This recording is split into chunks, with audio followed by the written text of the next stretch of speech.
one of the on-air personalities, Toke Makinwa, was saying something on social media, which I thought was interesting because it's worth talking about. It brings out different angles to our conversation.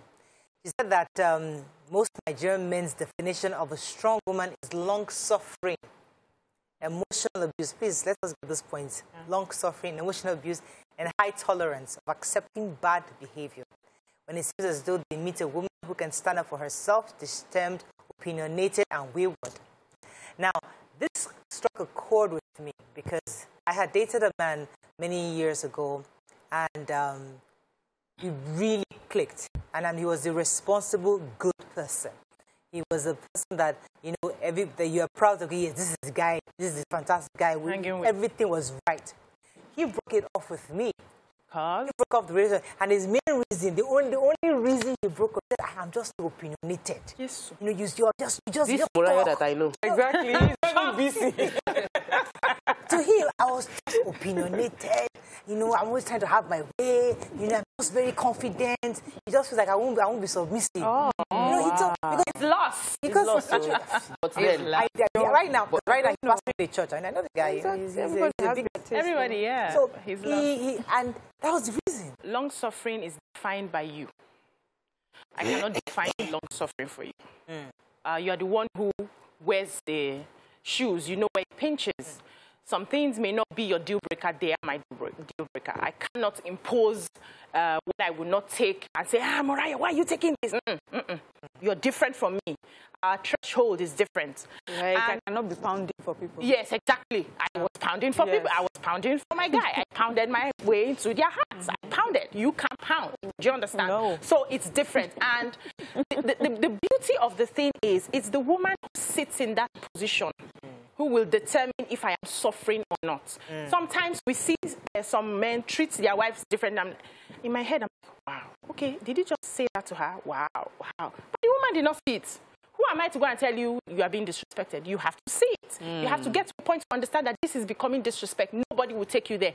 And it may still not be, because everything is subject to interpretation. That's the life. Let me pause you for a second then, because if you say it's subject to interpretation, so if a child, if you are raised to say, I am the sporting character, that's okay. They raised you, say, my own job is just to be somebody submit, and whatever he says, I do. That's okay. Would you say I'm suffering? No.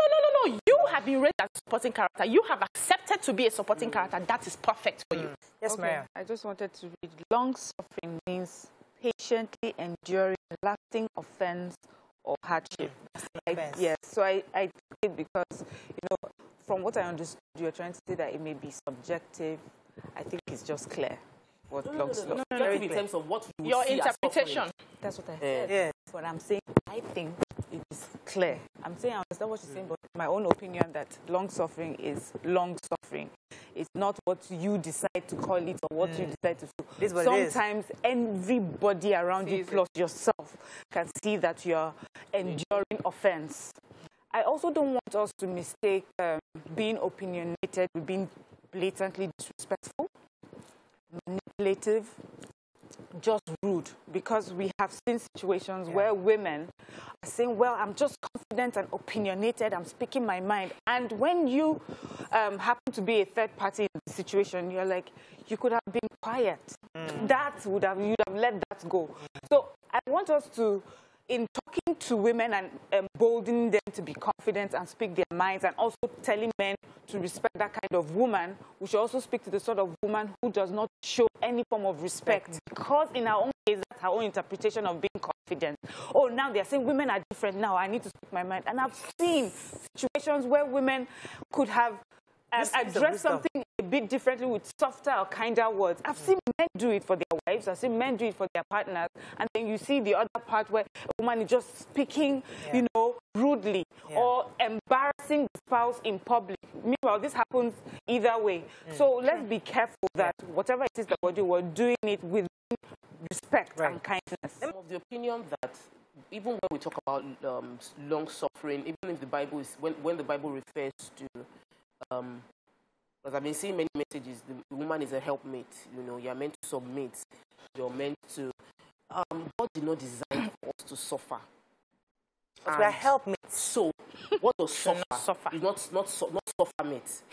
You know, helpmate and support you, I'll help you. So we're supporting character, biblically. So, no. So at the end of the day, I am supporting and helping my partner, but my life is not designed as a supporting character. I'm a main in myself, which means I can define what pain is for me. We are shaped by our background, you know, to a large extent. A woman who grew up in a household where the mother suffered beating from her husband, from the father, for many years, wouldn't see beating as a really bad deal. It's not suffering. It's of beat my mommy like that once in a while. And then they will now buy, and they will compensate with a car. Every time they beat, they buy my mommy gold, and you know, it's just part of it. And my mom really loves my mommy. Once in a while, just slap my mommy once in a while. So when you grew up with that, yes. And psychologists have seen the cycle. Like most people who end up beating or in relationships that are there's battery came from backgrounds where that was done. Yeah, so they perpetrated the same cycle. Being opinionated does not mean being disrespectful and condescending. You can be opinionated, you can hold your own, does not mean you will disrespect your husband. Does not mean when your husband is talking outside, you will put his head and say, keep quiet. It doesn't mean that. It means that you have wisdom. You know when to speak and you know when to keep quiet. That is what we're training our children, to have wisdom. And I try as much as possible to model this to my young girls. I have 2 girls that are growing. And every time we have a conversation, I used to tell them, have you ever seen me retort at your father? You're 13 now. My marriage is 14. I have never, not once, spoken back to my husband. It does not take away the fact that I have my own opinion, I can hold my own. But I know when to keep quiet. I know when he's fuming, something has happened and he's fuming. I know when to pat his back. I know when to drag him into the room and say, you see this one? No, I don't agree, I'm having my way. I know when to do that. So in being opinionated and in, you know, people will hear us and we're telling women to shut down your husband. We don't shut down our husbands. That's what we're saying. So we're not opinionated, yes. We're confident. No, I am opinionated. I can hold my own. Wisdom. Yeah. Yes. I'm opinionated does not mean I will sit on my husband's head in public. I won't do that. But I can still go back to the room and say, baby, now this one will go do. I beg now.